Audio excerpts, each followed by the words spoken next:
Hi, I'm Courtney, and today we're going to be looking at changing out your knife blade. Now, if you've noticed that your knife blade is not cutting as well as you would like it to on the recommended settings, you probably realize it's time to change it out.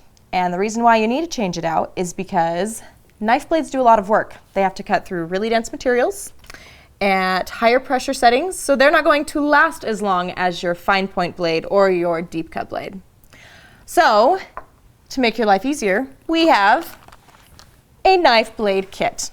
It's going to come with your extra knife blade and your blade change cap, as well as step-by-step instructions to tell you exactly how to do it.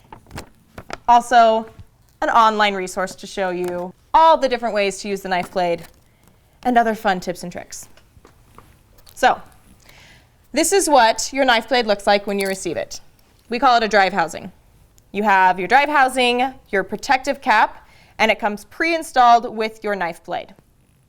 To change it, what we're going to do is hold it upside down, and we're going to grip it by the gear at the bottom, and take our blade change cap, place it over the top, and you're going to unscrew the sleeve that holds the knife blade in place.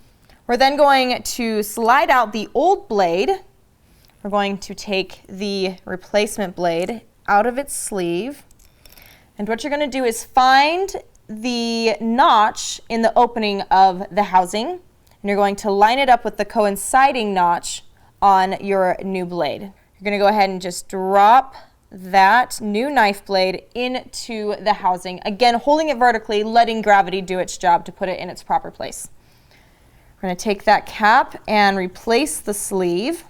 You want to get a snug fit here, so I'm going to get that as tight as we can.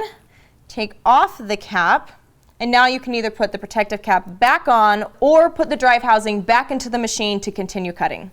I can take my old blade, stick it into the tube, and then I can just throw these away.